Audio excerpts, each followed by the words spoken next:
Vamos a dar inicio a la actividad. Buenas tardes. En nombre de la Junta Directiva del Ilustre Colegio de Abogados de Caracas, su presidenta, la doctora Ivette Lugo, y quien les habla, Luis Mejías, coordinador académico, queremos darle la bienvenida a todos a este webinar que vamos a realizar el día de hoy, 10 de marzo del año 2022.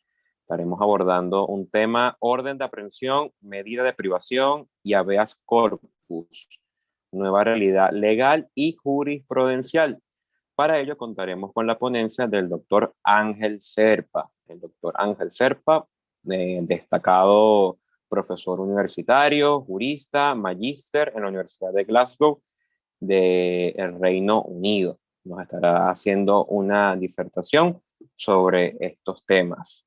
La dinámica para esta actividad: el doctor Ángel Serpa estará realizando su ponencia y al finalizar la misma le estará dando respuesta a las preguntas e interrogantes que tengan y realicen a través del chat.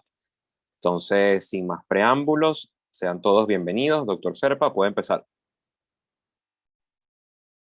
Bueno, gracias al Ilustre Colegio de Abogados de Caracas, a Luis, a la doctora Ivette Lugo, a la Junta Directiva y a ustedes por estar presentes en esta reunión, en esta disertación virtual sobre un tema muy álgido, un tema muy caro para el derecho procesal penal, pero evidentemente muy caro para el tema de las garantías, para el tema de la libertad, que es el tema de la coerción personal, la orden de aprehensión, la medida privativa preventiva de libertad, sobre la base de las nuevas reformas que se han operado desde finales del año 2021 y la promulgación novedosa de la Ley Orgánica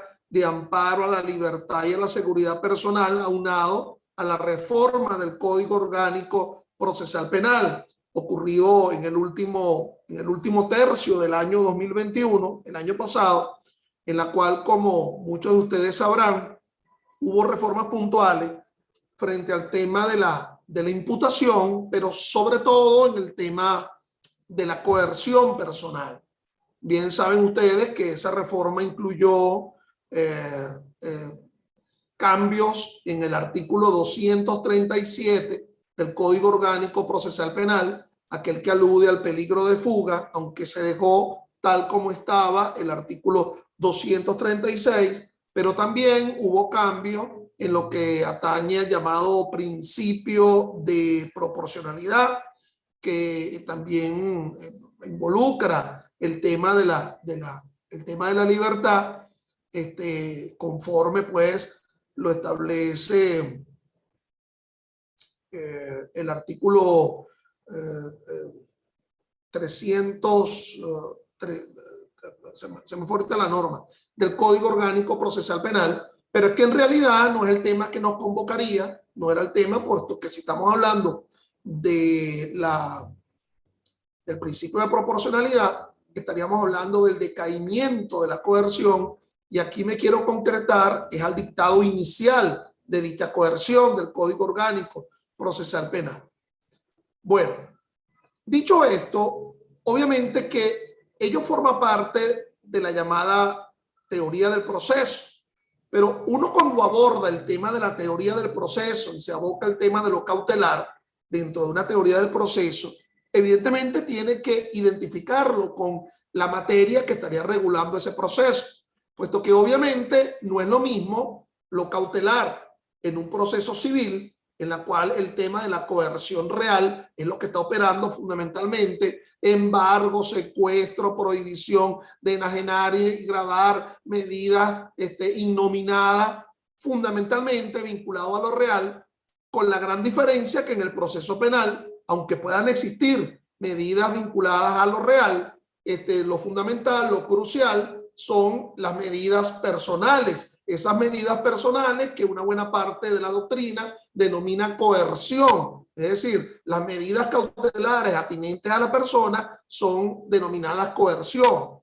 Recordemos que el andamiaje de la coerción personal en el proceso penal ni siquiera arranca con el Código Orgánico Procesal Penal, sino que arranca a partir de la propia Constitución, cuando ya enarbola en el artículo 44, afirmando que la libertad es inviolable. Sonrisa en el rostro, carcajada plena en el rostro. Pero de inmediato, el numeral primero nos pauta violabilidades de la libertad, si es que la expresión es muy castellana, si es que pudiera ser usada. Es decir, mecanismos a partir de los cuales pudiera ser violada esa sacrosanta libertad. Y establece el numeral primero del artículo 44 los dos extremos, los clásicos dos extremos, que desde que se publicó esa constitución el 30 de diciembre del año 99, hemos venido repitiendo inveteradamente en decisiones, en alegatos, en recursos. La libertad solamente podría ser violada por la comisión flagrante de un hecho ilícito con la cual se toleraría la privación de la libertad o el previo dictado de una medida judicial, de una decisión judicial, que serían los dos extremos que tolera la propia Constitución para darle una violabilidad, una restricción a la llamada inviolabilidad de la libertad. Y de una vez, ese numeral primero del artículo 44 desemboca a que ello va a ser de acuerdo como lo demarque la ley. Eso de lo que demarca la ley, la privación de la libertad, vamos a sacar de lado la privación de la libertad que se deriva de conseguir el logro de un proceso penal, que es el dictado de una sentencia.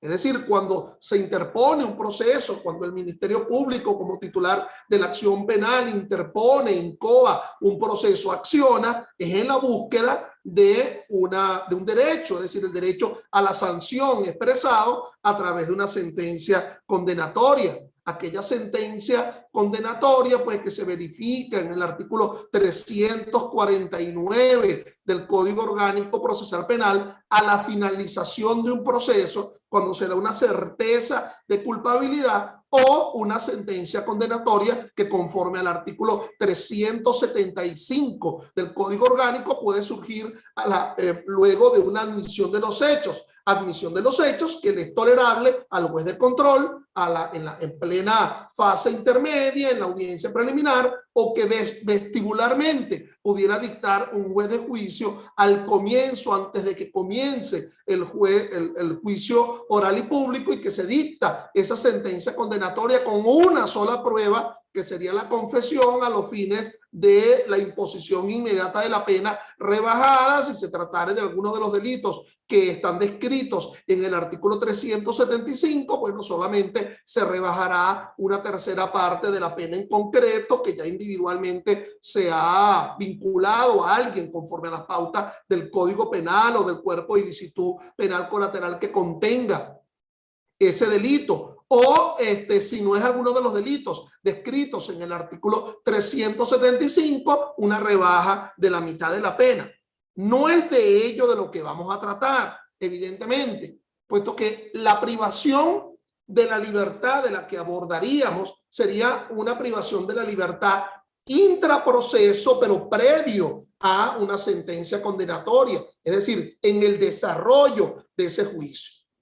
Sobre esa base, suele hablar de la doctrina que hay distinciones entre las llamadas medidas de aseguramiento, ubicando la orden de aprehensión dentro de ellas, y medidas cautelares, que al estar vinculado a la persona serían medidas de coerción, entre los cuales el artículo, la medida judicial preventiva privativa de libertad, descrita en el artículo 240 del Código Orgánico, y que tiene que ser dictada por un auto. Interesante el tema. Ahí está el artículo 157, indicando que los jueces dictan autos y sentencias. Los autos pueden ser de dos tipos: autos de mero trámite o de mera sustanciación, o autos que requieran una motivación, lo que alguna parte de la doctrina denomina autos con trascendencia aflictiva. utilizando una palabra un tanto novelona, ¿verdad? Trascendencia aflictiva. Esto parece a novela de 2 de la tarde, si es que todavía la están dando en los canales. Ahora en los canales dan novelas turcas, hindúes o las repeticiones de las novelas anteriores. Autos con trascendencia aflictiva. Conforme a ese 157, tanto las sentencias como esos autos de significación han de estar motivados. Y si han de estar motivados es porque han de estar contenidos en una relación, una narración, una parte, un obiter dictum, una parte emotiva y una parte dispositiva. Todas hilvanadas. Lo que se dispone ha de estar en vinculación con lo que fue narrado, pero ha de estar en sustento jurídico con la motivación. Es decir, no puede haber ningún tipo de ayuno motivatorio en esos autos, porque no es un auto con trascendencia, es un auto con trascendencia aflictiva y no es un auto de mero trámite o de mera sustanciación. Por cierto, que es a través de auto que se dictará tanto la orden de aprehensión como la medida judicial preventiva privativa de libertad. Es decir, no creer que como la orden de aprehensión se dicta inaudita alteram par, es decir, no a partir de una audiencia, sino en la propia intimidad del juez, se prescinde de la motivación y que lo único que estaría motivado sería el auto por el cual se dicta la medida judicial preventiva privativa de libertad, que surge a partir de una audiencia, es decir, que es audita alteram pars y que por lo tanto al ser audita alteram par, producto de una audiencia, es la única que debe ser motivada. Pues no, hay autos que indudablemente, aunque no sea el auto de privación preventiva de la libertad, como también el auto por el cual se dicta una medida cautelar sustitutiva, el hecho de que se relaje un tanto la aspiración de coerción, ya no pidiéndose una privativa, sino una medida cautelar sustitutiva, no implica una rebaja del contenido motivatorio. Tan motivado debe estar el auto de privación, conforme lo indica el 240, como tan motivado debe estar el auto por el cual se dicta una medida cautelar sustitutiva. Artículo 242 en el encabezado del Código Orgánico Procesal Penal. Pero tan motivado ha de estar también el tema de la orden de aprehensión. La orden de aprehensión ha sufrido un cambio paradigmático importante en estos últimos 4 meses. Porque no solamente con la reforma del Código Orgánico Procesal Penal, sino por una sentencia de diciembre de 2021 de la Sala Constitucional, que ya no solamente toca el tema de la imputación formal y de la imputación material, sino que toca directamente el tema de la llamada orden de aprehensión. Ello se aúna a la nueva redacción del artículo 126A del Código Orgánico Procesal Penal. Sobre todo, no es solamente el tema de la locatio de la imputación, de si es en sede fiscal o en sede judicial, sino la posibilidad que el nombramiento del defensor ocurra previamente a la imputación, si esa imputación no se va a realizar en sede judicial, sino que se va a realizar en sede fiscal. Es decir, si aunamos la sentencia 754/2021 con ese 126A del Código Orgánico Procesal Penal, veremos que lo trascendente es frente al tema de la orden de aprehensión. Bueno, dicho esto, yo me quiero auxiliar, ¿verdad? Un tanto con las láminas. Por cierto que ahí en el chat les coloqué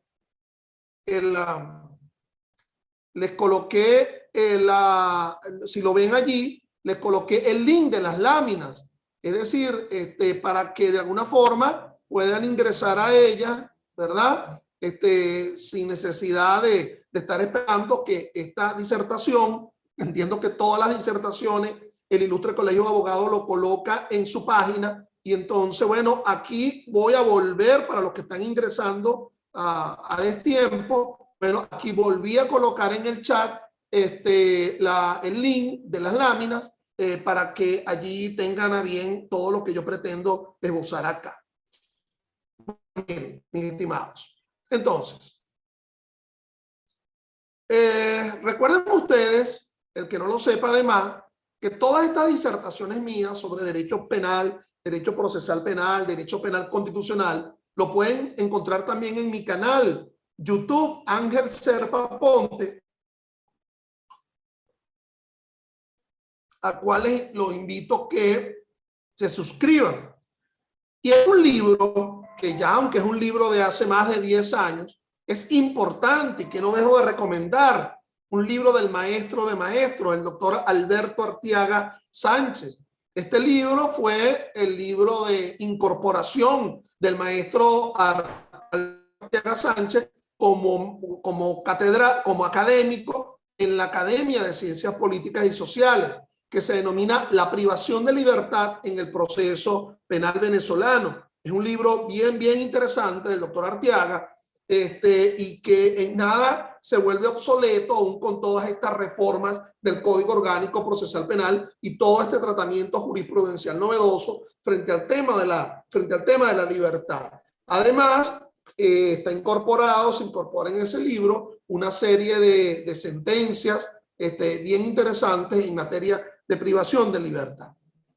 Bueno, estimados, como a lo mejor no solamente se hayan colegas aquí dentro de este webinar, ¿verdad? Dentro de este foro chat, sino que también se encuentran estudiantes de derecho. Yo primero voy a mostrarles a ustedes una lámina de cómo se ubica el tema de la coerción en el proceso penal venezolano, para que de alguna forma estén ubicados en el momento, en la oportunidad del asunto.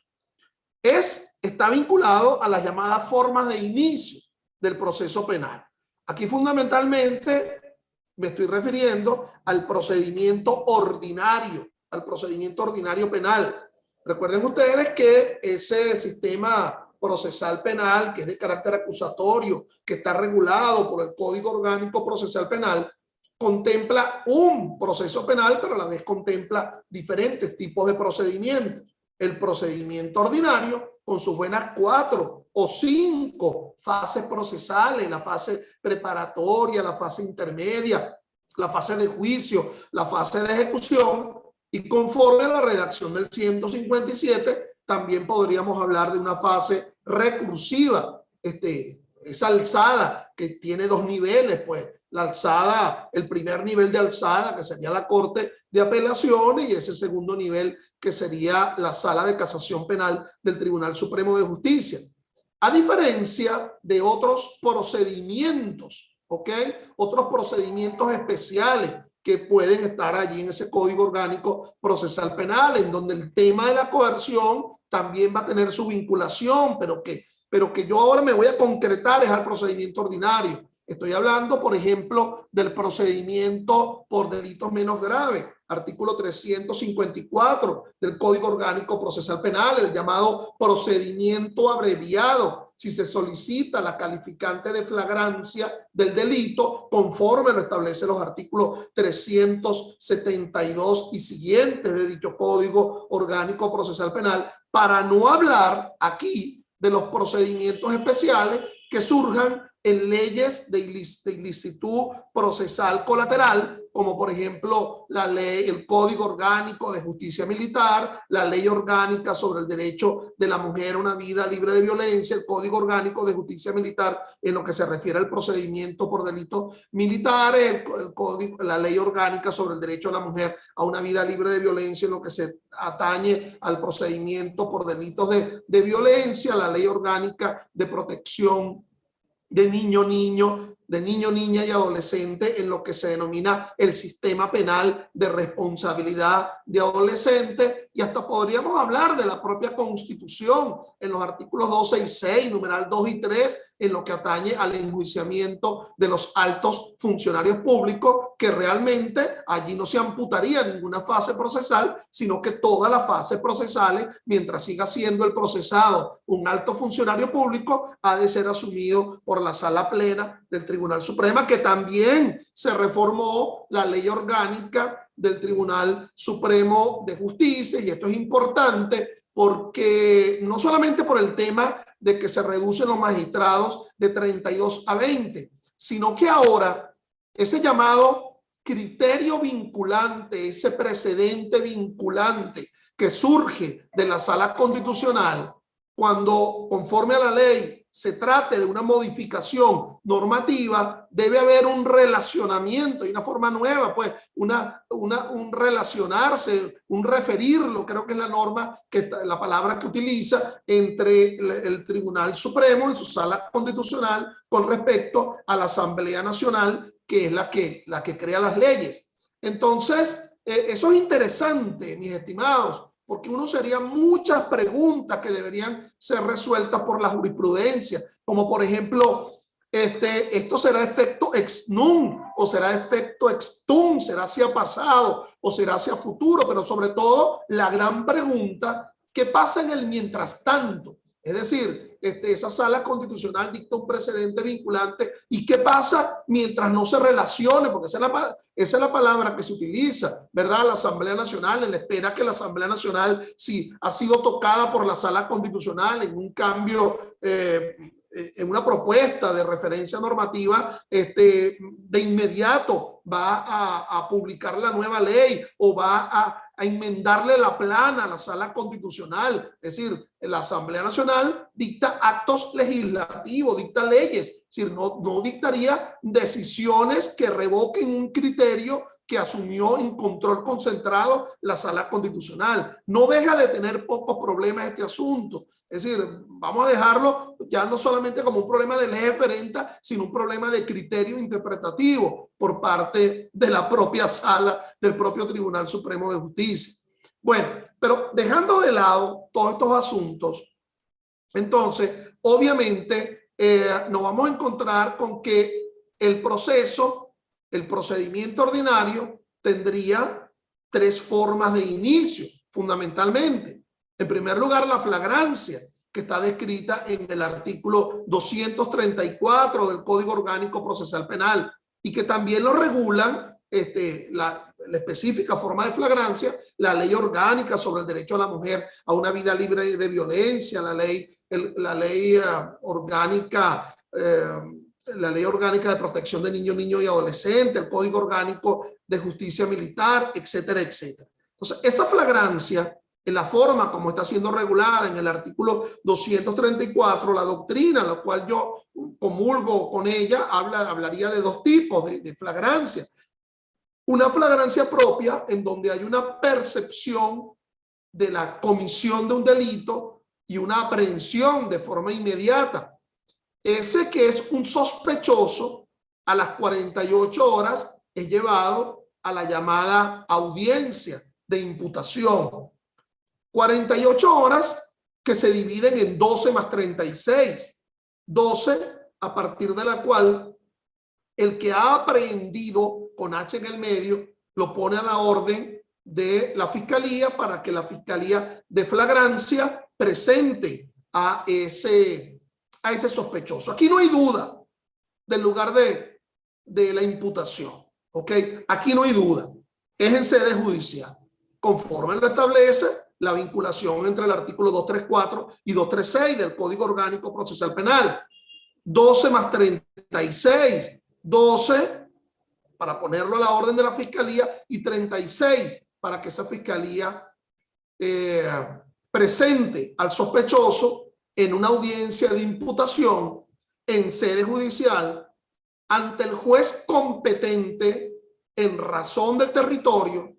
Recordemos que el país entero está dividido en circuitos judiciales penales a razón de un circuito por cada uno de los estados. en el área metropolitana de Caracas nos encontraremos con la competencia de la AMC del área metropolitana en los 5 municipios metropolitanos. El municipio Libertador más los 4 municipios metropolitanos del estado Miranda, Baruta, Chacao, El Hatillo y Sucre. Pero también el país entero puede estar dividido también en extensiones judiciales. En cada circuito podría haber extensiones judiciales. No porque el estado sea muy grande, puede ser un estado tan pequeño como el estado Miranda, pero que es complicado geográficamente, orográficamente. Nada tiene que ver los Altos Mirandinos, los Teques con Charallave, nada tiene que ver los Valles del Tuy con Barlovento. O sea, hay la extensión Barlovento, la extensión Valles del Tuy, la extensión Altos Mirandinos. Un estado como el estado Zulia, en donde de Santa Bárbara, sur del lago de Maracaibo, irse a una capital merideña es mucho más corto que irse de Santa Bárbara a la capital del estado. Entonces, extensión Santa Bárbara, extensión costa oriental del lago de Maracaibo, extensión Maracaibo, el estado Bolívar, un estado tan grande como, por ejemplo, cualquier país europeo. Sobre el continente sobre lo cual hay mucha incertidumbre y en la humanidad entera qué irá a pasar con esta guerra que no culmina. Entonces, zona este del estado Bolívar, Caroní, Piar, Padre Etienne, Rocio, El Callao, Sifonte, Gran Sabana y la zona oeste del estado Bolívar, municipio Eres, etc. Ante el Tribunal de Control competente en razón del territorio. Obviamente que tiene que acogerse el principio del locus commissi delicti, atendiendo dónde se cometió el delito, si el delito es de resultado, si el delito es de mera actividad, si el delito es un delito imperfecto, en fin. Esa privación de libertad puede entenderse como una medida de aseguramiento y es obvio que esto es una circunstancia fáctica. Es por la percepción flagrante de la comisión de un hecho. ¿Quiénes son los legitimados para aprehender? Lo dice el propio artículo 234. La víctima, si sobrevive el delito, el clamor público. Y con ello no quiero propiciar el linchamiento, sino el clamor público en pautas de razonabilidad y la autoridad policial. Es decir, mal se podría hablar de una impugnación en el desarrollo de la detención flagrante en esas 48 horas, puesto que la condición de sospechoso ni siquiera podría asimilarse a una especie de imputación material, puesto que la imputación formal está en la vuelta de la esquina a las 48 horas, que será en sede judicial, en la audiencia de imputación en sede judicial, por parte de quien está legitimado por el artículo 126 y 126A del COP para imputar, que sería el Ministerio Público. Recordemos que esa flagrancia, así concebida a partir del propio texto de la Constitución y conforme al 234 del COP, también la doctrina habla de una cuasiflagrancia o flagrancia impropia. De alguna forma también ello se verifica en la redacción del 234, en la cual hay una percepción de que se está cometiendo un delito, pero de inmediato no se da la aprehensión, sino que lo que se da es una persecución, y esa persecución va a conducir a una aprehensión. Esa aprehensión va a ser conjuntamente con objetos activos y pasivos del delito, porque vamos, la percepción sensorial a través de los sentidos es visualizando el objeto activo o pasivo, y por lo tanto al final del camino va a ser una aprehensión con dichos objetos. Por lo tanto, cuando se habla de la aprehensión del sospechoso en flagrancia, en realidad no estamos hablando exclusivamente de una aprehensión personal, sino que estaríamos hablando también de una aprehensión convictiva. Y por ahí es donde se explica que el fiscal tiene todos los pelos en la mano cuando le solicita al juez de control que se califique el procedimiento abreviado por flagrancia, porque se supone que él ya no tiene más nada que investigar, puesto que ya lo obtuvo todo en el momento de la aprehensión. Entonces, esa forma de inicio a partir de la cual se lleva a alguien sospechoso en la comisión de un delito en una audiencia de imputación es una forma de inicio. Pero ahí nos estaría esperando otra forma de inicio, que es como se denomina el conocimiento autónomo, la noticia criminis, un delito clandestino. Es decir, es un delito que de alguna forma ha sido conocido por el Ministerio Público, que el Ministerio Público no puede ser un Ministerio Público eunuco, que no lee, que no ve televisión, que no, de alguna forma se entera el Ministerio Público, pero también se entera porque obviamente ocurre la participación policial. Esa participación policial, a partir de la cual en las 12 horas siguientes al conocimiento policial de las resultas de un delito, lo pone a la orden del Ministerio Público, para que ese Ministerio Público dicte algo muy importante, el llamado decreto de inicio, orden de inicio. A mí no me gustaría que se llamara auto de inicio, porque solo los jueces dictan autos conforme al 157. Los fiscales decretan, ¿ok? Entonces, bueno, pareciera que se asemeja mucho esas 12 horas a las 12 horas iniciales de la flagrancia. Lo que pasa es que en la flagrancia ya hay un sospechoso. Y cuando se habla del conocimiento autónomo, cuando se habla del conocimiento oficioso, generalmente se alude a la idea de que lo que se conoce son las resultas de un delito y que por lo tanto la investigación que se va a asumir es una investigación, las 3 I, una investigación para individualizar y finalmente para imputar. Como resulta de la investigación, porque no es una investigación para ganarnos un posgrado en criminalística, es una investigación con una neta finalidad forense, es a los fines de una individualización. Entonces, esa individualización va a conllevar la necesidad de una imputación. Hasta ahora nadie ha sido imputado, ni siquiera de forma material. Aquí me detengo. ¿Cómo pueden ser esos actos de investigación? Pueden ser actos que sean apartados del propio investigado. Una autopsia, el levantamiento del cadáver, un reconocimiento en sitio, pero pueden haber actos de investigación en las cuales esté presente el propio investigado. Bueno, nada menos que la audiencia de prueba anticipada.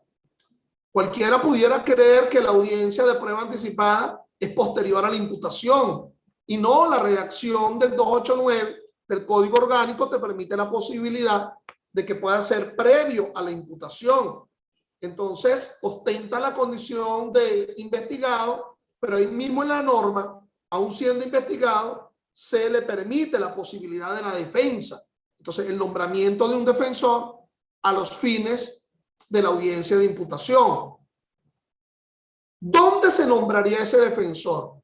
Bueno, nada menos que ante el propio Tribunal de Control que va a realizar la audiencia de imputación. Ya ese aspecto formal entonces ya está resuelto.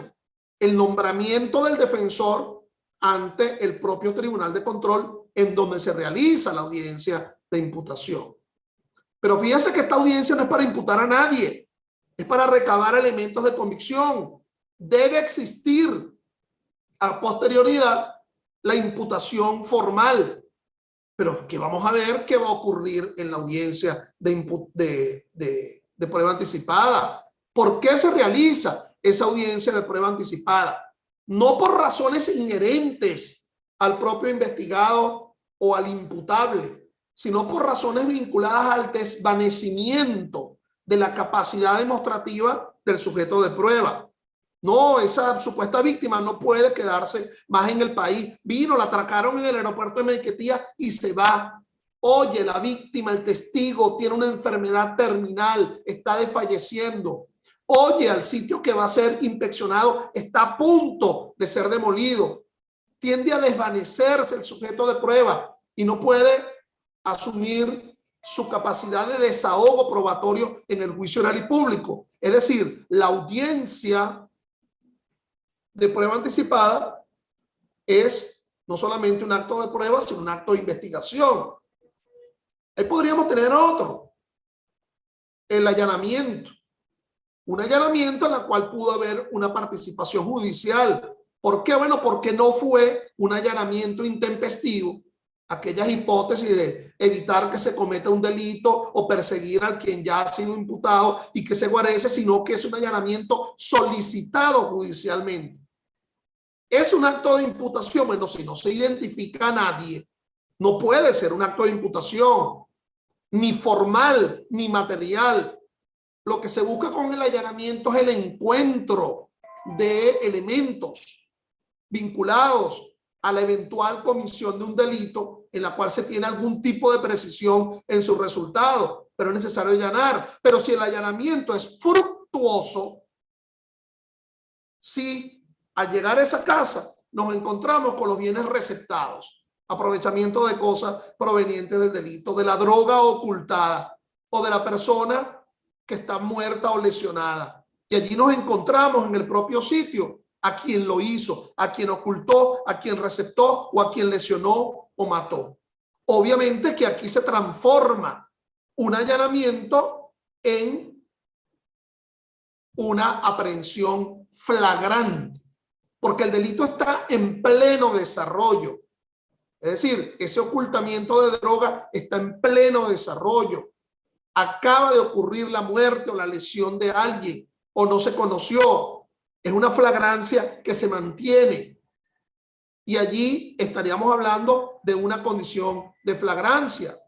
Pero la imputación está en sede judicial. Siendo fructuoso el allanamiento, hay que llevar a alguien a sede judicial como consecuencia de la flagrancia, a los efectos de la imputación. Entonces, mis estimados, es aquí en donde el tema de la imputación juega un papel fundamental, porque la investigación conllevó a una individualización, pero surge la necesidad de una imputación. Esa imputación, que conforme al COP ya se divide en imputación formal, la que establece el 126 del COP, aquella en donde se habla de probabilidad objetiva de responsabilidad, que tiene que ser proveniente de un fiscal del Ministerio Público, y que la duda sería de si él se queda en la avenida Urdaneta para imputar o él tiene que caminarse las 5 cuadras hasta el edificio, hasta la esquina de Cruz Verde, al Palacio de Justicia, para la imputación en sede judicial.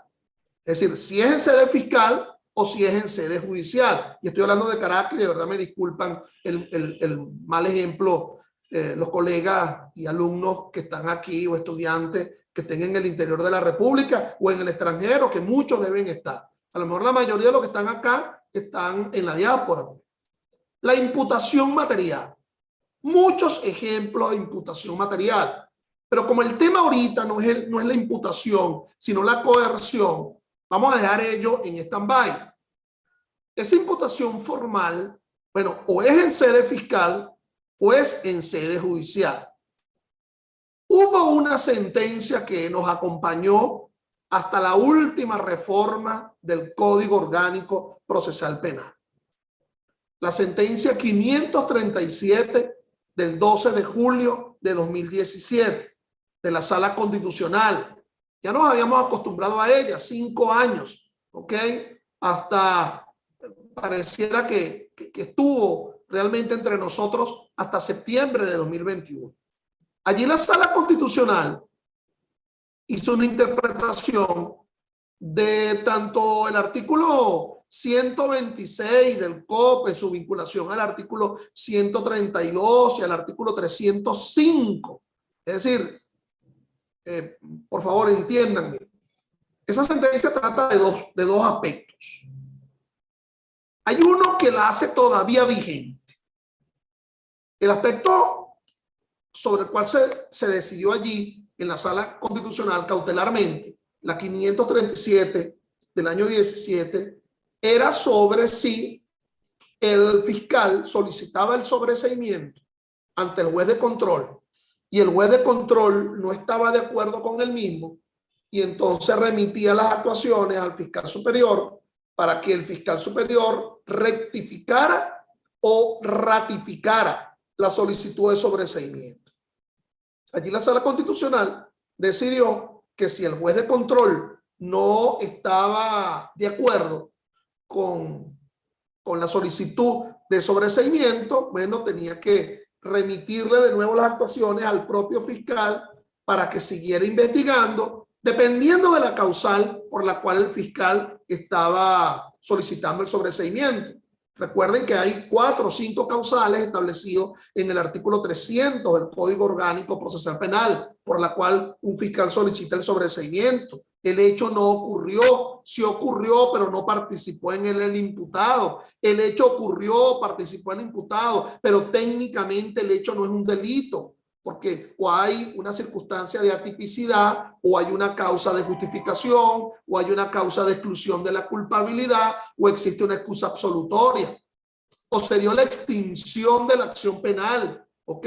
Las pautas del artículo 49 del COP, o sencillamente no tengo base material. Todo depende. Además, no es lo que me quiero ahorita circunscribir, porque lo que estamos hablando es de la coerción. Y allí sí, esa sentencia dijo que la imputación de todo tipo, por flagrancia, por delito menos grave, de todo tipo, tenía que ser en sede judicial. Esa partecita de la sentencia parece que no nos sigue acompañando, ¿ok? Y que lo que sigue estando presente es la parte de la sentencia de la Sala Constitucional con respecto al artículo 305 del COP, aquello de la remisión del fiscal superior si no se está de acuerdo. Antes de ingresar con ustedes, casi que diariamente yo lo hago. Yo me meto en la página del Tribunal Supremo a ver si ya decidieron al fondo ese caso. Ese caso todavía no lo han decidido al fondo. Todavía está en una decisión cautelar el fondo del asunto sobre si todavía hay la remisión al fiscal superior o no. Eso todavía no ha sido resuelto. Y en el interín, mira lo que ocurrió. Se publicó el vigente Código Orgánico Procesal Penal y sigue estando la misma redacción del artículo 305 en cuanto a la remisión al fiscal superior si el juez de control no está de acuerdo con la presentación de la solicitud de sobreseimiento. Volvamos a la ley. Entonces, hay otra forma de iniciar todo esto, que es cuando el imputado, el Ministerio Público, solicita la orden de aprehensión. ¿Ante quién? Ante el juez de control. Las razones para que ese fiscal solicitara la orden de aprehensión previo a una nueva sentencia, que es la sentencia de diciembre, bueno, quizás no estaban muy preclaras en el Código Orgánico Procesal Penal. Audiencia en sede judicial, es decir, citar a alguien para que acuda a sede judicial, te estarás chupando el dedo. Qué ingenuo, qué naïf eres si crees que eso va a ocurrir así. Y no vamos a hablar de casos políticos, ni nada, ni iniquidades. Vamos a hablar de pautas absolutamente racionales o razonables del asunto. Oye, si el tipo esquilmó 5.000 millones de dólares, si el tipo mató a 20, si el tipo violó a 15, ¿qué va a estar viniendo a sede judicial? Eso es obvio, ¿ok? Entonces, eso que quedaba un tanto en el aire, era lo que conducía a que el fiscal solicitara la orden de aprehensión al juez de control. Por cierto que el 236 establece que ha de ser motivado la petición y que la decisión tiene que estar motivada. ¿Ok? Esa orden, esa solicitud de orden de aprehensión. De alguna forma, había un cierto racionamiento, perdón, una razonabilidad del porqué de la orden de aprehensión en la redacción del famoso parágrafo primero del extinto artículo 237, que ya no está entre nosotros, ese parágrafo primero, cuando se decía que si el delito superaba los 10 años en su límite máximo, entonces estaba obligado el fiscal del Ministerio Público a solicitar la privativa de libertad. Eso era lo que estaba vinculado, la privativa de libertad en audiencia. Y entonces se hacía este planteamiento, lo hacían los fiscales del Ministerio Público.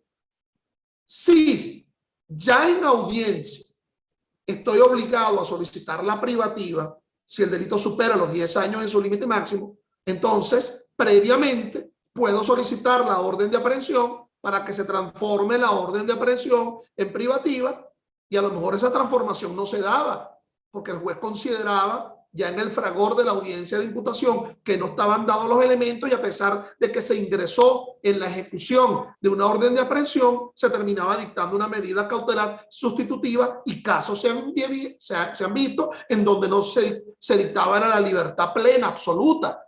Y entonces ahí entraba el niño malo de la partida, que era el efecto suspensivo de la libertad. Pero ese efecto lo vamos a sacar, porque el efecto suspensivo de la libertad solo puede ocurrir, si es que se tolera el mismo, si el delito es calificado como flagrante. Mal se podría hablar del llamado efecto suspensivo de la libertad si esto se inició por la vía del conocimiento autónomo y previamente se dictó una orden de aprehensión. Solo podríamos hablar, si es que pudiera darse, que sería harina de otro costal, que me extendería mucho más todo esto, solo si se inició esto por flagrancia, y por cierto, si así lo calificó el fiscal del Ministerio Público. Si el fiscal del Ministerio Público solicitó la calificación de flagrancia en la audiencia de imputación. Nos estaría quedando entonces una tercera forma de inicio de todo esto. ¿Ok? Obviamente, esa tercera forma de inicio de todo y debo estar pendiente mucho del tiempo, son los llamados actos proformadores de la acción penal. Un nombre un tanto rimbombante para hablar de la denuncia o de la querella, y para agilizar todo esto, vamos a asumir que la denuncia fue fructífera en cuanto al convencimiento fiscal, y que la querella remitida a las actuaciones y luego de admitida por el juez de control fue remitida ante el Ministerio Público. No hubo una desestimación o un saneamiento, ni mucho menos un desistimiento de la querella, ni una desestimación de la denuncia, sino que el fiscal del Ministerio Público, y aquí estoy simplificando a grueso modo, ¿verdad? El fiscal del Ministerio Público dice que sí, que el hecho denunciado o que el hecho querellado amerita una imputación. Oye, vale, pero ya hubo una imputación material cuando el juez de control admitió la querella. Sí, pero aquí quien imputa soy yo, el fiscal del Ministerio Público, conforme al 126, y me surge la necesidad de la imputación formal. Entonces, esa imputación formal,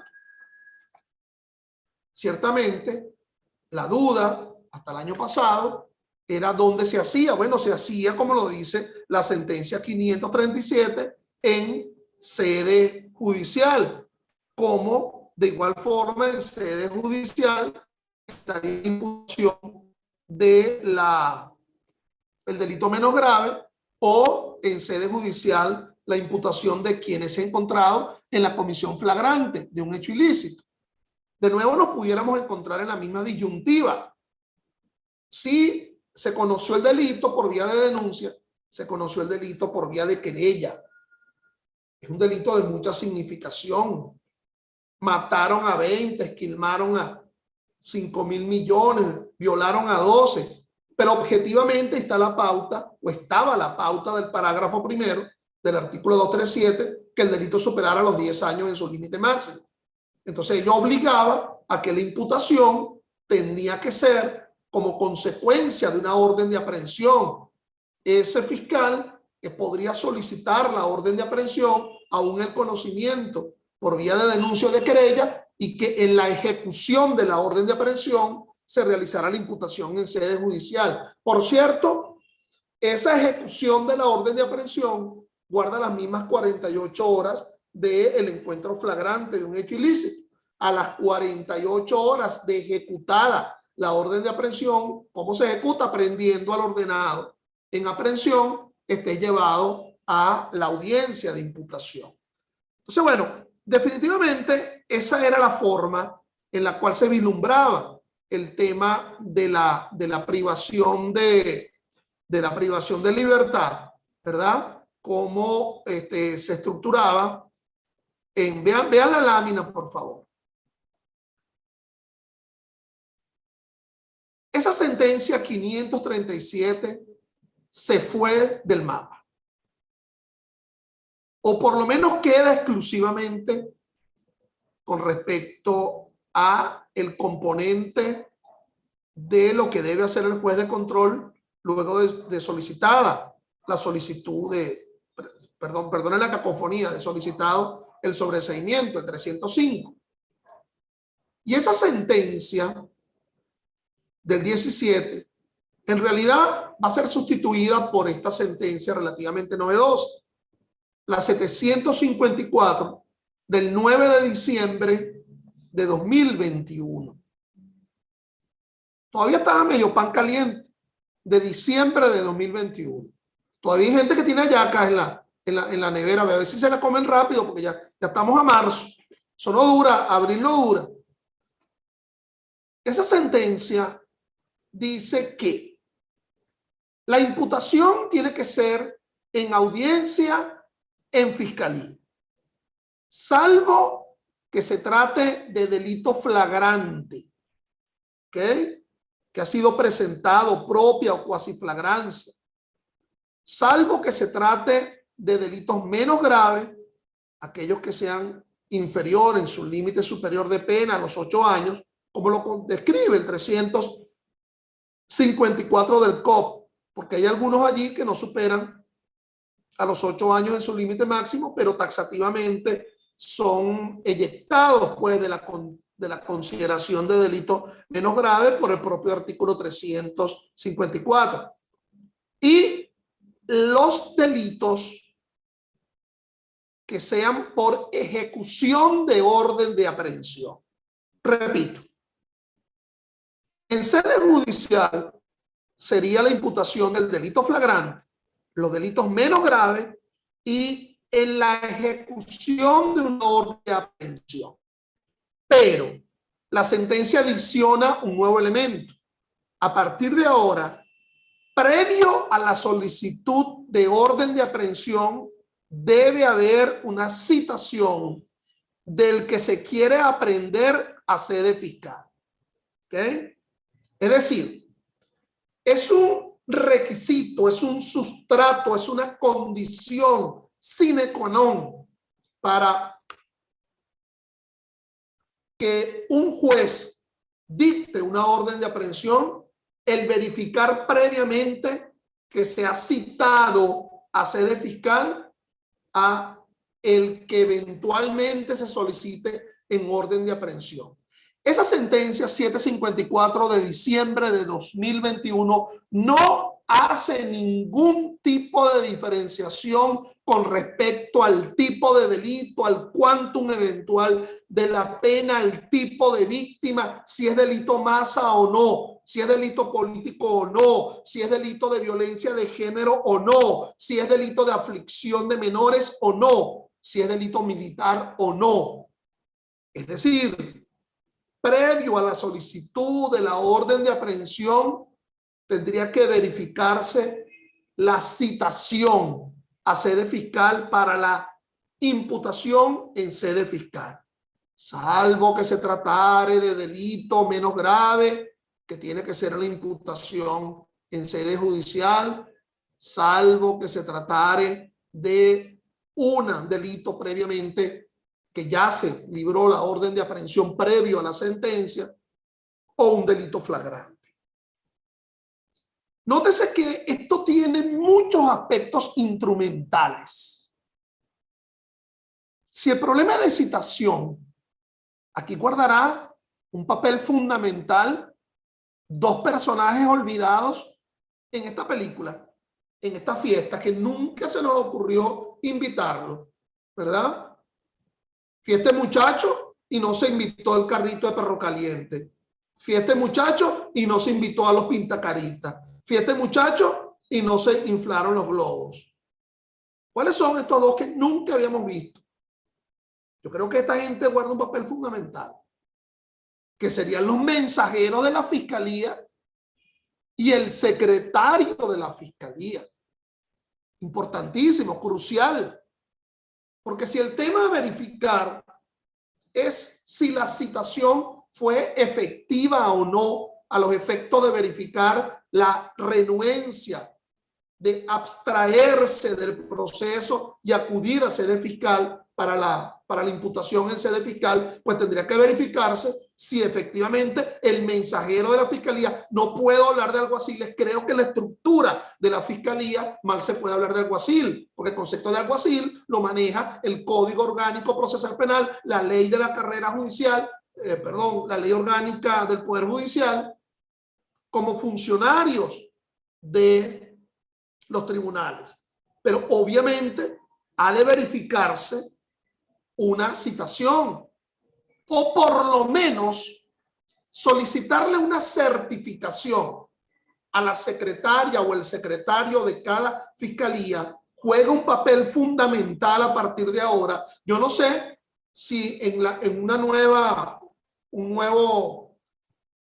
ley o reglamento que surgió recientemente sobre el Ministerio Público hay algún tipo de cambio con respecto a estos dos funcionarios. Importante.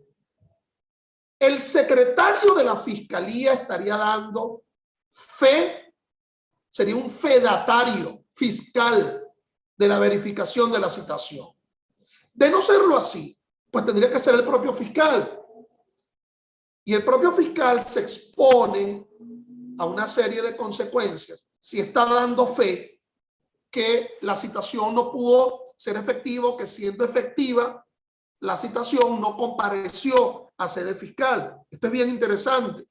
En todo caso, el juez de control ante el cual se solicite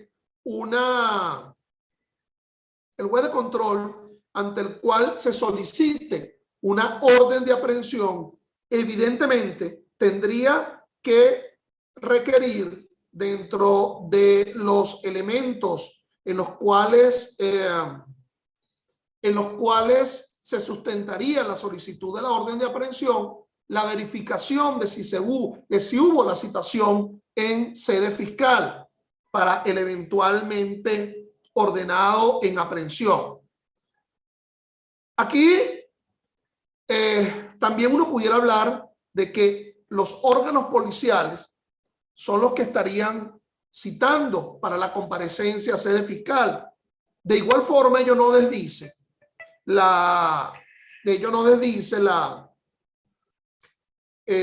dame media hora, en media hora estoy libre. En media hora estoy libre, media hora. Bueno, entonces la fiscalía tendría que dar fe judicial de si efectivamente ha ocurrido esa citación. ¿Ok? Bueno, sigamos y voy a tratar de agilizar un tanto el tiempo del asunto, ¿verdad? Habida cuenta lo breve, pues, de esta disertación, que me han dicho por acá que debe ser máximo de 1 hora, y ya yo creo que me he pasado el tiempo. Fíjense, Aquí hay algo interesante.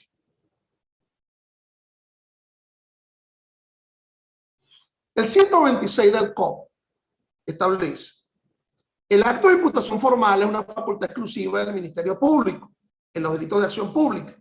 Se llevará a cabo ante el fiscal una vez que exista la probabilidad objetiva de responsabilidad en el fundamento de la imputación.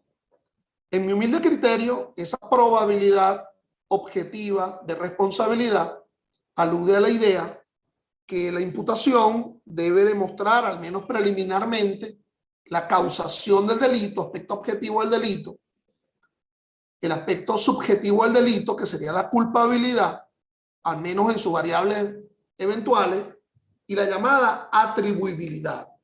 Aunque la propia sentencia 754 alude al concepto de probabilidad objetiva de responsabilidad.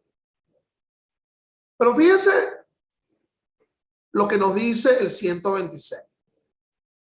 Para la celebración del acto de imputación, el Ministerio Público deberá citar al imputado por escrito, indicando fecha, lugar y condición con la cual deberá comparecer. Fíjense que habla de indicando fecha, hora, lugar y condición con la cual deberá comparecer. Bueno, condición estar asistido de abogado.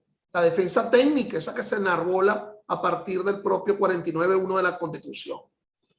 Por cierto que aquí cambia un poco el concepto, ¿ok? Porque habla de citar y luego habla de emplazar, lo cual técnicamente en teoría del proceso no es fundamentalmente lo mismo, ¿ok? Citar y emplazar, como aquellas consideraciones en las cuales la citación es para un acto futuro, la notificación es para un acto procesal pasado y el emplazamiento implica una objetivización de una obligación de acudir. El emplazamiento a que acuda ante el tribunal en funciones de control de la jurisdicción correspondiente a los fines de la designación y juramentación del defensor, que lo asistirá en el acto de imputación. Es decir, primero lo designa y lo juramenta ante el tribunal de control para que luego lo asiste en el acto de imputación en sede fiscal. Este acto se desarrollará con las formalidades de la declaración del imputado en fase preparatoria, es decir, las formalidades que están descritas en el artículo 132 del Código Orgánico Procesal Penal. Fíjense lo siguiente.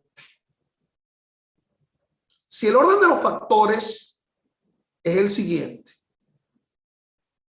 la investigación conduce a una individualización y ahí conduce a la necesidad de una imputación. Fiscalía ya sabe a quién va a imputar. Por lo tanto, si conforme a la sentencia 754 tiene que ser en sede fiscal y aún dada la entidad del delito, la entidad de la participación, está obligado a que sea en sede fiscal. Si voy a solicitar previamente una orden de aprehensión, si voy a solicitar posteriormente una orden de aprehensión, tengo que citarlo y emplazar. Y él tiene que comparecer con defensor, ya designado y juramentado.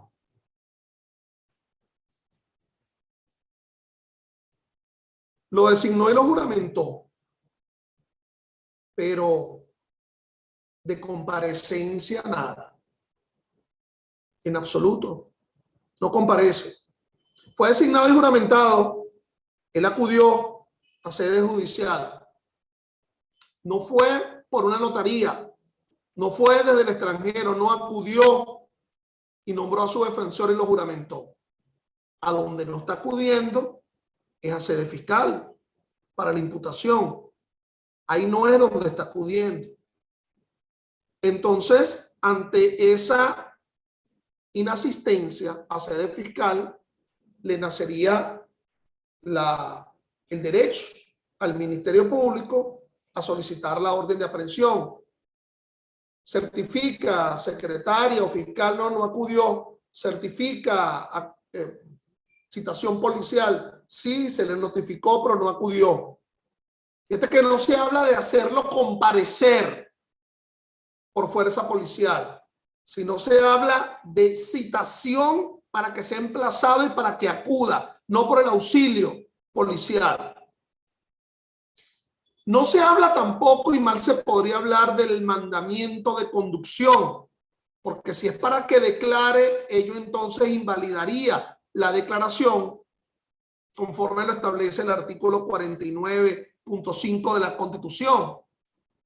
Entonces, la Fiscalía solicita la orden de aprehensión al darse el presupuesto exigido en el artículo 754.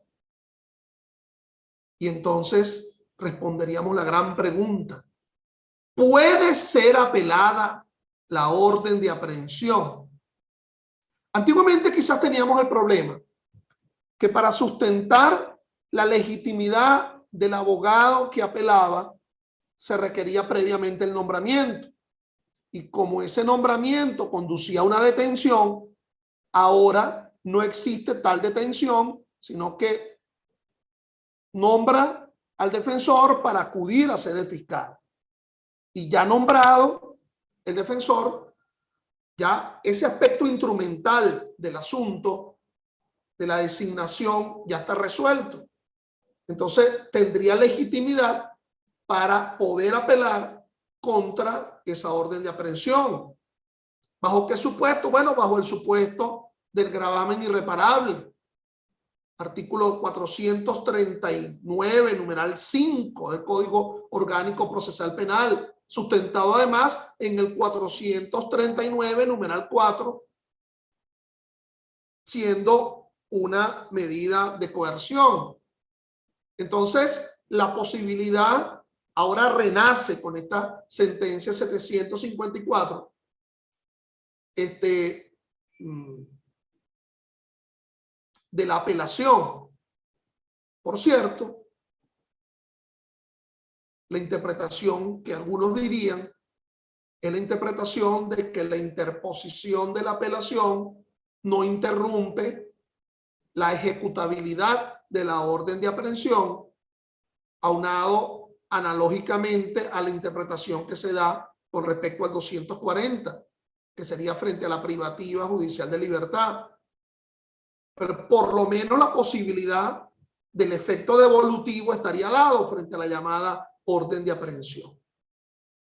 Bueno, dicho esto, y yo pienso extenderme hasta la 1:25 aproximadamente, no mucho más, vamos a leer la famosa sentencia, ¿verdad?, del 754. El acto de imputación puede llevarse a cabo de diferentes maneras. La primera de ellas, que en teoría es la ideal, es que el acto de imputación formal se realice ante el fiscal del Ministerio Público, encargado de la investigación, ya sea porque la persona haya sido citada al efecto por el Ministerio Público, o B, la persona haya comparecido espontáneamente ante dicho órgano. La segunda, que es lo más frecuente, el acto de imputación formal se realiza ante el juez de control en audiencia de presentación o de calificación de flagrancia, lo cual ocurre cuando la persona haya sido aprehendida, ya sea porque A, tenía librado una orden de aprehensión en su contra, conforme a lo previsto en el 236, o B, la aprehensión de la misma se haya cometido como consecuencia de la comisión de un delito flagrante. En el caso de los delitos menos graves, el acto de imputación formal ocurre siempre en sede judicial, conforme lo establece el artículo 356.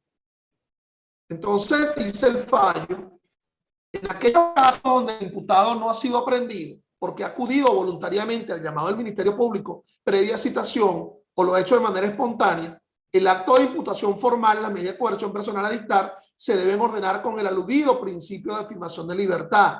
No existe peligro de fuga porque el investigado concurre personalmente. Es decir, esa concurrencia, según la Sala Constitucional, es un acto inequívoco de someterse a la persecución penal. El fiscal del Ministerio Público, antes de solicitar la orden de aprehensión del investigado, está en la obligación de citarlos para que en sede fiscal procedan a rendir declaración en condición de imputado. Es decir, el Ministerio Público, cuando el imputado no está evadido del proceso, y demuestre su voluntad a someterse, está en la obligación de agotar el acto de imputación formal en sede fiscal. La indicación que tiene el derecho de acceder al expediente a los fines de solicitar diligencia de investigación, etc. Es al Ministerio Público a quien sola y exclusivamente le corresponde la tarea de imputar. Y aquí la sentencia, de alguna forma, nos da algunas luces sobre esa lacónica frase del 126A, que es la probabilidad objetiva de responsabilidad. Recordemos que hay un principio que se llama el principio del rebus sic stantibus, la variación de la condición de procesal. Si para la imputación se habla de una probabilidad objetiva de responsabilidad, si a eso lo unimos al 308 en su encabezado, que habla de la acusación pública, ahí se habla de fundamento serio. Por lo tanto, estaríamos pasando de una probabilidad objetiva de responsabilidad a un fundamento serio. Parece que subimos un nivel más en el nivel de convicción de parte del titular de la acción penal. Para él estaría la famosa frase pronóstico de condena. Él ya no ve como una probabilidad, sino que salta a una posibilidad, de probabilidad a una posibilidad. Los matemáticos dicen que la probabilidad es la porcentualización de una posibilidad. Hubiese sido interesante, ¿verdad?, que el legislador procesal no utilizara la palabra probabilidad, porque si es probabilidad, entonces estaríamos hablando de, bueno, ¿de cuánto es esto? De un 70%, de un 80%, de un 51%. ¿Verdad que una cosa tan importante como los actos procesales no deberían estar supeditados a pautas actuariales, estadísticas, sino que debería ser algo mucho más preciso? Pero bueno, probabilidad objetiva de responsabilidad. Obviamente que si resulta condenado al final del juicio, estaríamos saltando de probabilidad a una certeza de culpabilidad, y en el interín el llamado pronóstico de condena como una posibilidad. ¿Ok? Si es que nos estamos circunscribiendo a las tres fases procesales: fase preparatoria, fase intermedia y fase de juicio. Y entonces allí dice la Sala Constitucional, la probabilidad objetiva de responsabilidad, y en la lámina que están viendo, por favor, la negrita es, el negriteado es personal, no lo está negriteando la Sala Constitucional. Y por favor, cuando vean las láminas, a los que están ingresando, déjame ver si puedo volverles a colocar, porque los que ingresan nuevo, entonces no ven el chat de el link. Si alguien puede copiarles el link donde están las láminas, lo agradecería. La probabilidad objetiva de responsabilidad con relación a la comisión de un delito, es decir, una vez que éste cuente con los elementos serios y suficientes para determinar la existencia del delito, las circunstancias de su comisión que permitan dar una calificación jurídica al hecho imputado, y además se cuente con las razones que objetiva y racionalmente permiten asociar la participación del imputado en la comisión del delito. Se habla de elementos serios y suficientes. Fíjense que se utiliza la palabra suficiente. La palabra suficiente a mí me da un tufillo contrario a lo eficiente. ¿Ok? Ahorita preguntando dónde están las láminas. Las láminas, el link lo dejé en el chat. Por favor, repítanlo y lo vuelven a colocar. Entonces, habla de suficiente. Si habla de suficiente, obviamente ello conduce a una idea de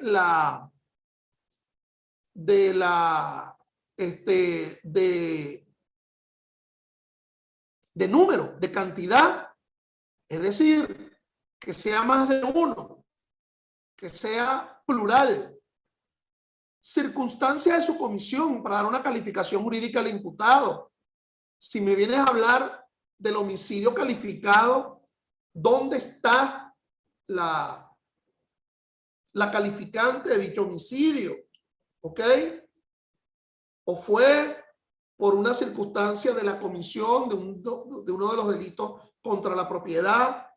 o nos encontramos en la comisión en la muerte de alguien que se cualifique en función del tipo de víctima, conyugicidio, uxoricidio, viricidio, filicidio, si la circunstancia, si es tráfico de droga de mayor cuantía, ¿dónde está la determinación de la cantidad por encima de los 1000 gramos de cocaína?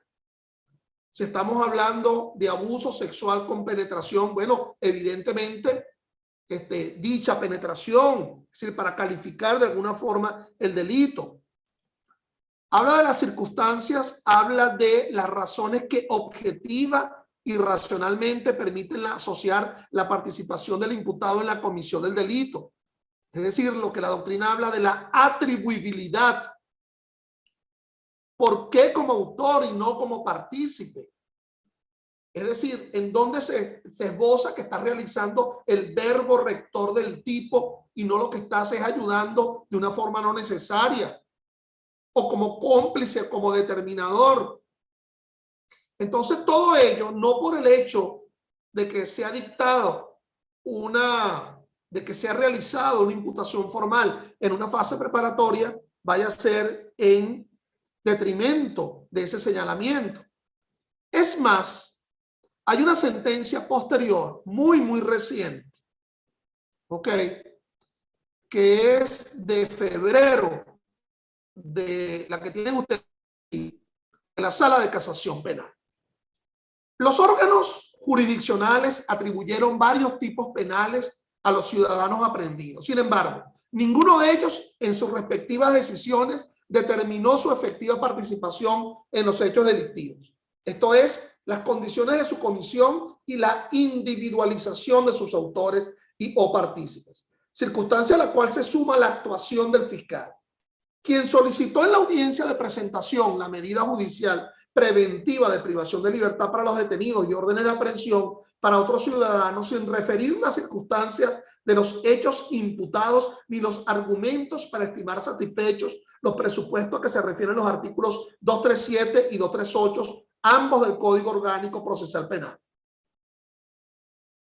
Sí, es cierto, se cambió el 237, se eliminó el famoso parágrafo único, pero sigue existiendo el peligro de fuga y el peligro de obstaculización procesal para sustentar, ojo, no solamente la medida privativa, sino hasta la propia orden de aprehensión, a los efectos de sustentar en esos numerales.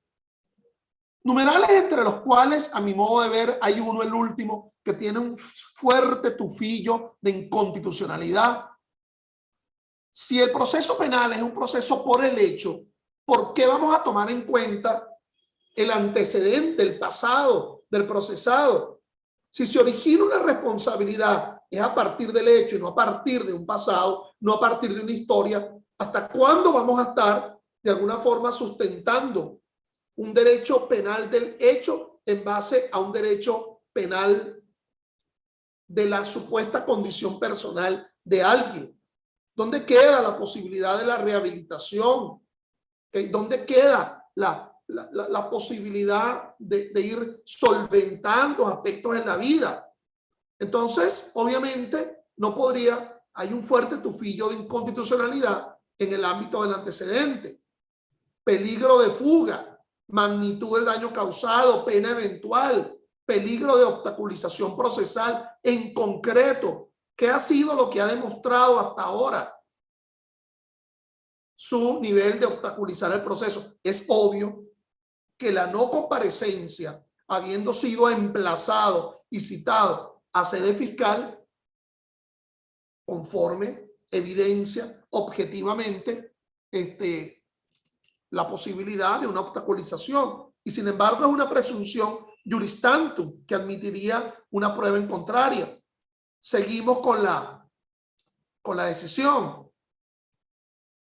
No establecer la participación del sujeto imputado en la perpetración del delito en la oportunidad correspondiente constituye un quebrantamiento de los principios de la tutela judicial y quebrantan flagrantemente el ejercicio de la función jurisdiccional.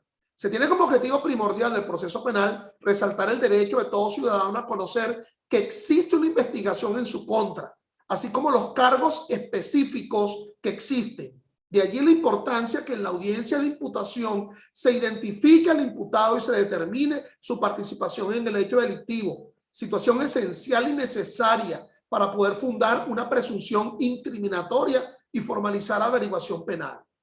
Existen multiplicidad de imputados a quienes se debe individualizar de manera clara la conducta o participación que se le atribuye. Asimismo, si concurren en cada caso en particular el cumplimiento de las condiciones que ameriten la imposición de las medidas de privación judicial preventiva de libertad. Por ello, esta Sala de Casación Penal acuerda sustraer el proceso penal seguido a los ciudadanos y remitirlo a un circuito judicial penal distinto con fundamento en lo dispuesto en los artículos 109 de la Ley Orgánica del Tribunal Supremo. Ese tribunal podrá decretar la nulidad y subsiguiente reposición del juicio al Estado que tenga pertinencia o decretar la nulidad de alguno de los actos. Y dos cosas interesantes en este fallo. Uno es el tema de la individualización del aspecto objetivo frente a cada uno de los imputados si se tratara de imputaciones plurales. Lo otro es que, mira, ya no solamente la radicación, ya se está haciendo costumbre en el Tribunal Supremo, en la Sala de Casación Penal. Ya no solo que se está radicando en un circuito o en una extensión distinta a aquel en donde se haya cometido el delito bajo las pautas exactamente de la radicación, que son dos, pues fundamentalmente, que son cuando la causa se paraliza por constantes incidencias de apartamiento, recusación o inhibición, o cuando se da una circunstancia de desorden público. Y ello hace radicar en un circuito distinto. Aquí esta decisión es por abocamiento. Se solicitó el abocamiento ante la Sala de Casación Penal y fíjate que no es un problema de escándalo público ni de paralización, sino es un problema de desorden procesal, lo que conllevó a ello, conforme al 109.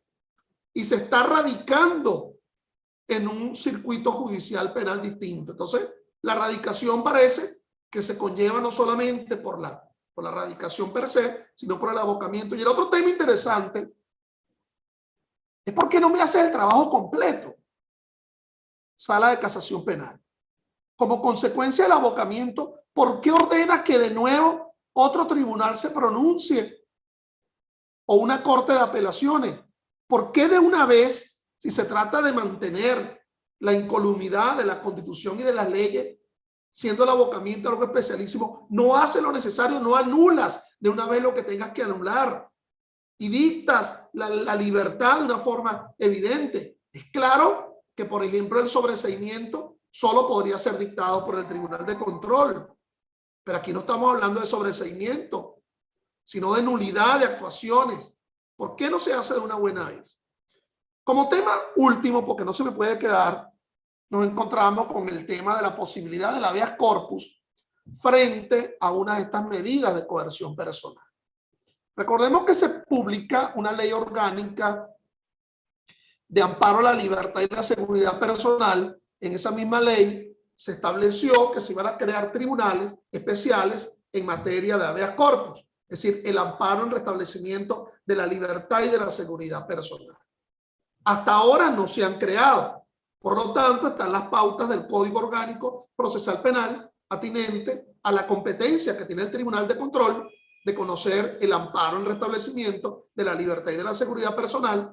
Y cuando se trata de amparo contra decisión judicial, lo asume la Corte de Apelaciones en el procedimiento constitucional en primera instancia. Por favor, no vayas a creer que se anuló la vieja de finales de los años 80 Ley Orgánica de Amparo sobre Derechos y Garantías Constitucionales. Lo que se anuló fue el título quinto de esa ley que hablaba del habeas corpus y ahora es sustituido por una ley orgánica de amparo. Todavía nos encontramos con las eternas preguntas. El amparo, ni siquiera el del habeas corpus, puede ser utilizado si existe un medio ordinario. Si existe el medio ordinario del recurso de apelación, bien sea frente a esa orden de aprehensión, si ya quien está apelando ya fue designado por su por el ordenado en aprehensión o bien sea frente a la medida judicial preventiva privativa de la libertad, entonces se tiene una vía especialísima, se tiene una vía especial, un medio ordinario, que es la apelación de auto conforme al artículo 439. Es decir, este amparo en restablecimiento de la libertad tendría que darse frente a circunstancias de hecho. ¿Cuáles serían esas circunstancias de hecho? Bueno, transgredir las 48 horas, por ejemplo, entre la presentación de quien es encontrado en la comisión flagrante de un hecho ilícito o frente a quien ya se ha ejecutado la orden de aprehensión. Fíjate que aquí no se trataría contra la orden en sí mismo, sino contra la ejecución, una circunstancia fáctica que ameritaría que ello fuere conocido por el mandato de amparo. Si la violación de la Constitución surge es del propio fallo, bueno, bien sea por ausencia de motivación o bien sea por incongruencia con respecto al derecho, a los hechos que se narran, bueno, nos vamos a encontrar con la apelación. Pero ante la inexistencia de la apelación, allí tendríamos que utilizar un mecanismo extraordinario, que sería el amparo. Pero sería amparo contra decisión judicial. Pero quizás muchas cosas se me han quedado un tanto en el tintero, pero no quiero abusar, pues ya me he extralimitado en media hora o más de y estoy dispuesto a responder las preguntas que a bien tengan. Déjeme ver si por aquí vuelvo a conseguir el link de las láminas, ok, para volverlo a colocar aquí en el chat. Bueno, ya lo habían colocado ustedes. En todo caso, a los que se incorporaron con posterioridad, ahí está el link de las láminas. En todo caso,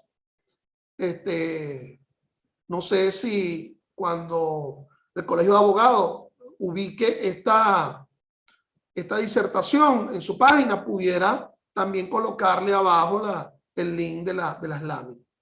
Gracias.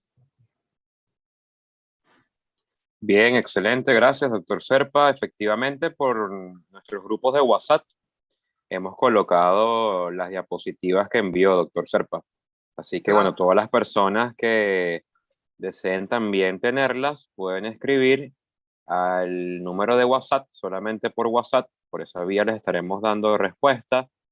El 0414-195-7794. Repito, solamente por WhatsApp.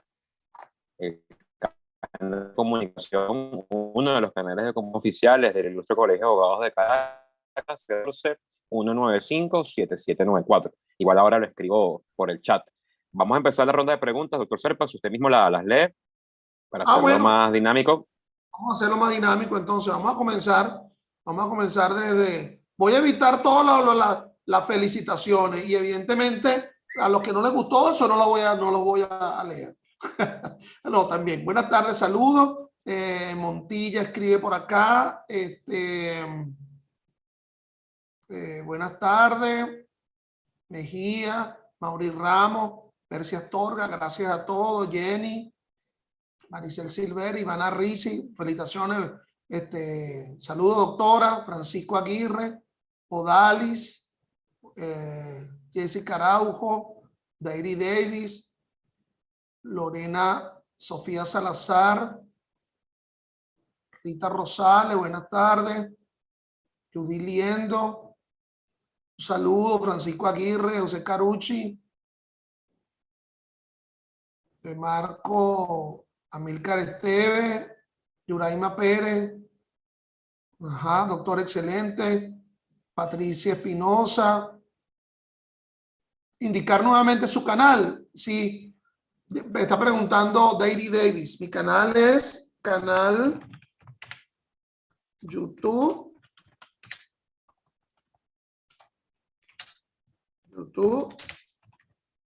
Ángel Serpa Aponte.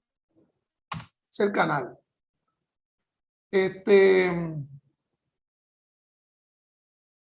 Ok. Entonces, Ajá. Nos dice la doctora Ricci, en fiscalía siempre se cita para imputar con los órganos policiales. Bueno, así es.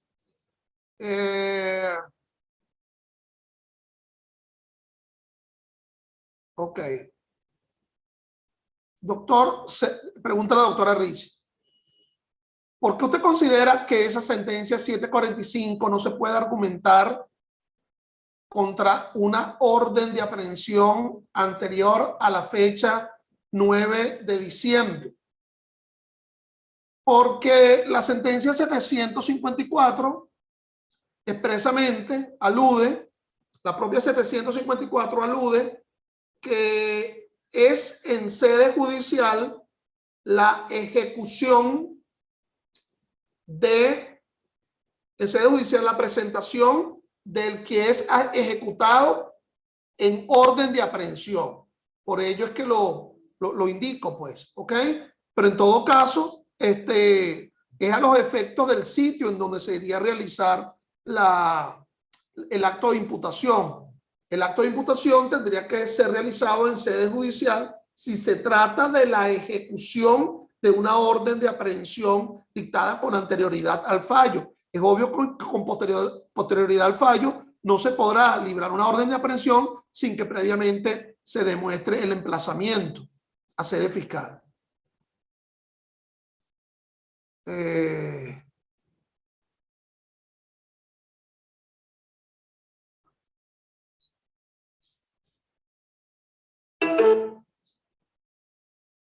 ¿Qué sucede? Pregunta José Aponte.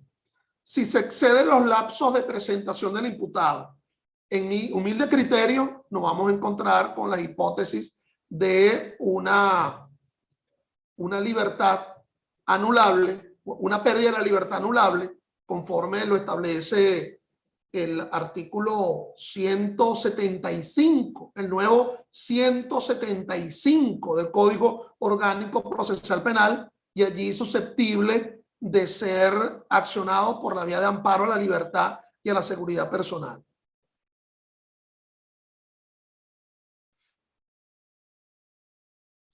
Con esta sentencia, ¿hasta dónde llegan las atribuciones del Ministerio Público? Bueno, las atribuciones, con la 754 las atribuciones están en la idea de que no puede solicitar orden de aprehensión sin que no se verifique previamente el emplazamiento a sede fiscal, y que solamente podrá darse la imputación en sede judicial en los tres extremos de delito menos grave, ejecución de orden de aprehensión previo al fallo, 754, y flagrancia del sospechoso. Pregunta, para efectos de procedencia de la habeas corpus, ¿cuándo se consideraría arbitraria una detención? Bueno, en primer lugar, cuando no se dan los extremos de la Constitución en el artículo 44. Es decir, no se trata de la comisión flagrante de un hecho ilícito o una previa orden judicial. Ahí empezaríamos a hablar de que si se trata de una previa orden judicial, el tribunal que lo dictó fue un tribunal incompetente en razón de la persona, en razón del territorio, en razón de la materia, obviamente, porque si hay distinción entre delito menos grave y delito grave en función a la materia, en atención a la jurisdicción, entonces hablaríamos de la incompetencia del tribunal, ¿ok? Cuando se dicta una orden de aprehensión o una medida judicial privativa de libertad sin ningún tipo de fundamento, sin ningún tipo de motivación, ¿ok? Sin mencionar siquiera la eventual participación de un delito.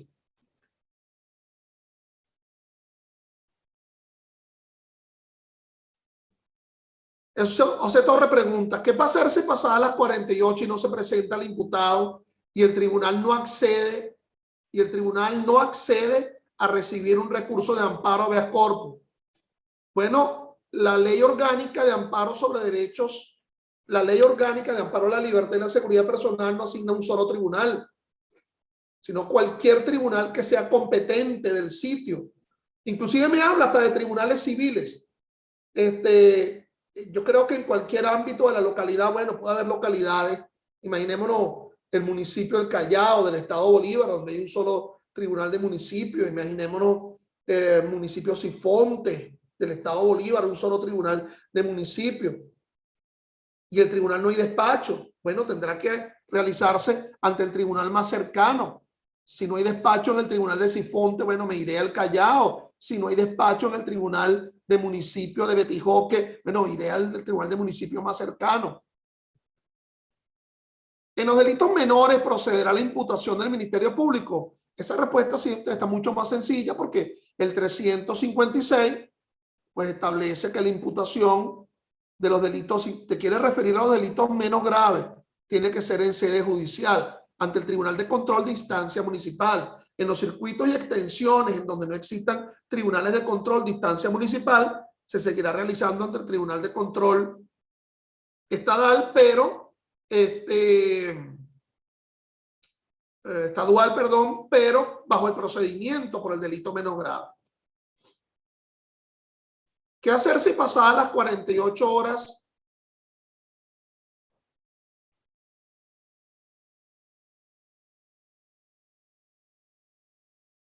una vez realizada la audiencia de imputación formal en sede judicial? ¿De qué tiempo dispone el Ministerio Público para presentar el acto conclusivo? Bueno, dependiendo de la medida de coerción que haya dictado.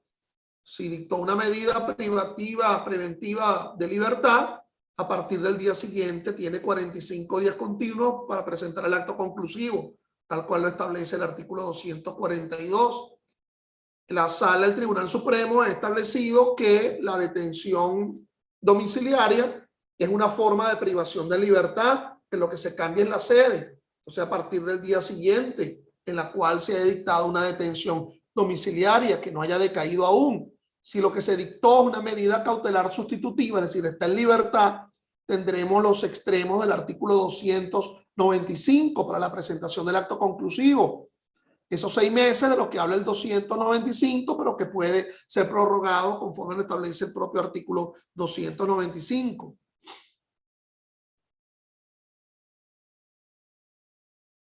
Esa es la última pregunta que veo por acá. No sé si me comí alguna. Doctor, disculpe, tenemos una pregunta. Estamos transmitiendo también en vivo por nuestro canal de YouTube, Gremio de Abogados de Caracas. Luis González le pregunta, ¿qué opinión le merece la concepción de la flagrancia en procedimientos especiales de la Ley Orgánica sobre el Derecho de las Mujeres a una vida libre de violencia? Bueno, esa es la eterna pregunta, la consabida pregunta.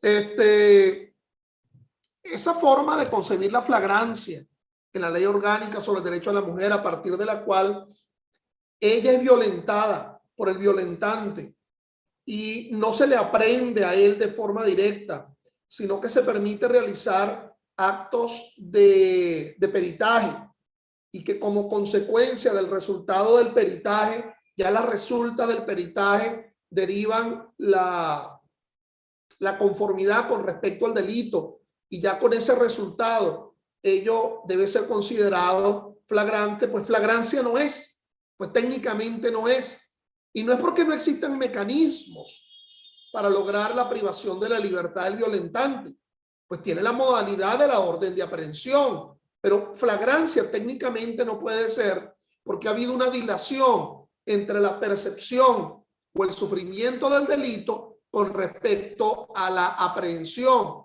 Entonces, bueno, ello tendría que ser el sustento para una orden de aprehensión, y si no acude a sede fiscal, bueno, ya el no acudir a sede fiscal es lo que iría a conllevar la viabilidad de la solicitud de la orden de aprehensión en sede judicial ante los tribunales de violencia de género.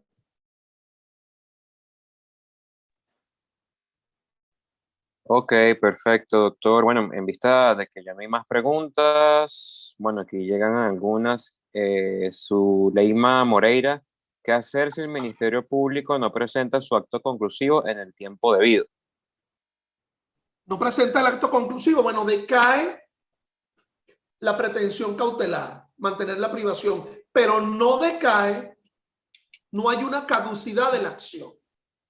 Es decir, el propio 236 habla de libertad plena o el dictado de una medida cautelar sustitutiva, pero en nada se refiere a el decaimiento de la pretensión de acusación. No existe una circunstancia de caducidad, ¿ok? Podrá presentar esa acusación, pero obviamente con privación de la libertad no podrá hacerlo, porque allí sí decae efectivamente la privación y tendrá que dictarse alguna medida cautelar sustitutiva. Ok, perfecto, doctor Serpa. Bueno, en vista que ya no hay más preguntas, vamos a dar por finalizada esta clase, este webinar, orden de aprehensión, medidas de privación y habeas corpus, nueva realidad legal y jurisprudencial.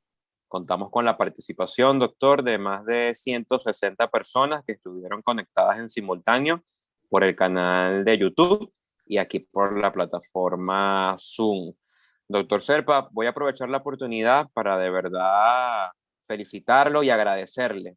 Estuve revisando su canal de YouTube, Ángel Serpa Ponte, más de 330 videos con interesantes disertaciones del derecho penal, que realmente para los abogados en el ejercicio, para los estudiosos del derecho y para los estudiantes de derecho, es una herramienta de primera mano que nos brinda la tecnología para estar en... Personalmente le agradezco mucho porque me ha servido incluso en esta interesante materia del derecho penal. Así que me tengo a hablar en nombre de muchos abogados porque esta labor académica que usted viene realizando en su canal de YouTube es un gran aporte para el gremio de abogados. Y estoy seguro que muchos, igual que yo, le estaremos eternamente agradecidos. Bueno, gracias, gracias de verdad. Y de verdad, inscríbanse, suscríbanse y toquen la campanita. A mí me hace mucho bien ver que mucha gente está viendo mis disertaciones, que aunque tienen una finalidad fundamentalmente académica, mis alumnos no desaprovecho la oportunidad de mostrárselo frente a todos. Y gracias y a vuestra orden, pues. Déjenme colocarle por acá también mi correo, ¿verdad? Y mi número de teléfono. En el chat, acerpaponte@yahoo.es, cualquier consulta, y ahí están mis números de teléfono también. Excelente, doctor. Bueno, muchísimas gracias a todos los participantes, al doctor Serpa. Esperamos próximamente para este año 2022, ya retomamos las actividades presenciales en las instalaciones del Ilustre Colegio de Abogados de Caracas, conservando las medidas de bioseguridad, de distanciamiento, con pocas personas, y esperamos próximamente tener al doctor Serpa en esas aulas de clases del Ilustre Colegio de Abogados de Caracas. Entonces, sin más que agregar, viva el gremio de abogados y Viva. tengan todos una feliz tarde-noche. Viva el Colegio de Abogados. Gracias. Saludos.